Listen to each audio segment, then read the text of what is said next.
लातूर शहरातील प्रभाग क्रमांक 11 मधील हडको परिसरातील नागरिक आज नागरी सुविधा भेटत नसल्यामुळे लातूर शहर महानगरपालिकेवर धडक मोर्चा काढलेला आहे।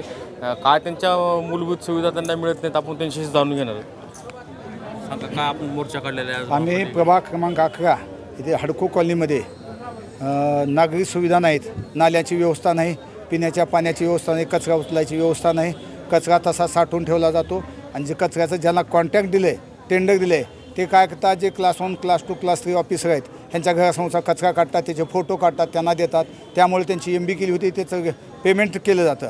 आज आमच्याकडे 350 कुटुंबाची मिडल वस्ती आहे। ह्या वस्तीमध्ये बालाजी गावत नावाचा महापालिकेचा SI त्याची पोस्ट होती आणि तो माणूस तिथं काही अडचणीला येत होता, पण त्या माणसाला मुद्दामून त्यांनी तिथं काढून दुसरा प्रभाग दिलेला आहे आणि आज आमचा अंत झालेला आहे।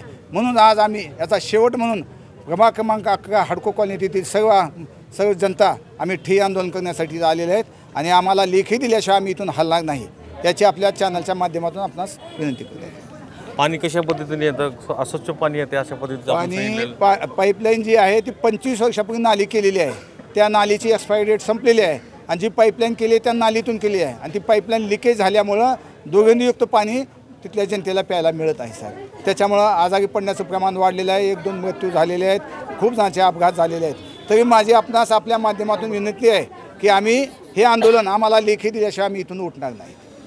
आपल्यासोबत आणखी ज्येष्ठ नागरिक आहेत, आपण त्यांचे काय आपल्या प्रभागातील अडचणी आहेत? हडकोमध्ये नगरपालिकेचे लोक येतात, कचरा काढत नाहीत, गवत काढत नाहीत, येतात मांड्या घालून बसतात।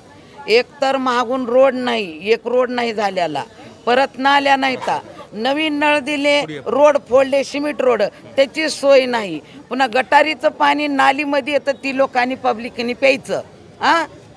लाईट नाही, सालीम दिवाळीमध्ये लाईट नव्हती, अंधार होता सगळ्या रोडनं, तर यायची दखल कोणी घेतली नाही, फोन लावून सुद्धा दखल कोणी घेत नाही। तर आमचा मोर्चा इथं आलेला आहे नगरपालिकेमध्ये, तर आम्ही लेखी दिल्याशिवाय आम्ही इथून जाणार नाहीत।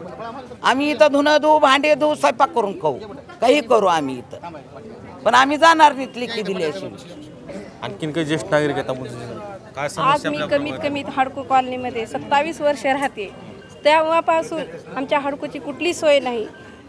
प्रत्येक कर भरावा लागतो आम्हाला, झाडाचं सगळे हे आमच्या नालीतून घरामध्ये आळे येतात, पाणी दररोज साफ चांगलं येत नाही, 4 दिवसाला कधी येते, 8 दिवसाला कधी येते, कधी 10 दिवसाला येते आणि विचारायला गेलं तर वरूनच लाईटच नाही, असं नाही तसं नाही, प्रत्येक हे बहाणे सांगतात पाणी सोडणारे सुद्धा।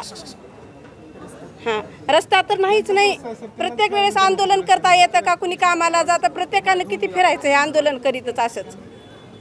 आणखीन काही नागरिक आहेत, आपण काय म्हणणं आहे आपलं? मी प्रभाग क्रमांक 11 येथील रहिवासी आहे। आमच्या इथं नाल्यांचा आणि कचऱ्याचा सगळ्यात मोठा प्रश्न आहे आणि मेन रस्ता तो शासकीय कॉलनीमध्ये जातो, लेकरांना शाळेसाठी त्याचा जास्त वापर होत असतो, तर तो रस्ता लवकरात लवकर करून द्यावा आणि आमची नाल्यांची जी अडचण आहे, नाल्यांची पाण्याची, याच्याकडे सरकारने लक्ष द्यावं।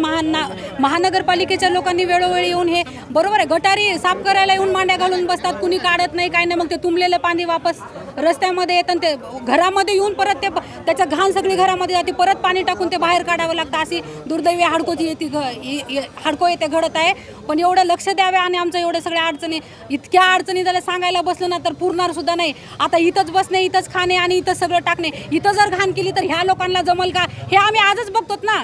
जसं आम्ही घाण काढतो ना, तसं आम्ही खाल्लेली स्वयंपाक केलेली घाण ह्यांनी इथं काढावी, एवढंच मला। या आंदोलनामध्ये मोर्चामध्ये शाळेचे काही विद्यार्थी पण आलेले आहेत, आपण त्यांच्याशी जाणूया। बळा मोर्चामध्ये याला काय शाळेचा काय समस्या आहेत, काय? माझे नाव तेजस्विनी पाटील आहे, मी इयत्ता 8वीमध्ये शिकते। मी जिल्हा परिषद कन्या प्रशालेमधून आलेली आहे। मला मी तिथून जाताना पावसाळ्यामध्ये तिथं गुडघ्या इतकं पाणी येतं, काही लोक घसून अक्षरशः तिथं पडलेले आहेत, माझ्या काही मैत्रिणी तिथे पडलेले आहेत। माझी इतकीच मागणी आहे की तिथला रस्ता दुरुस्त करून द्यावा।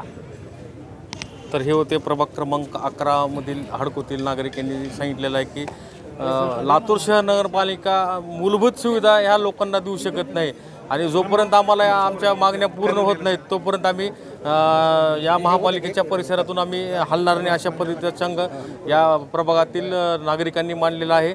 विजय कवाळे, नवराष्ट्र, लातूर।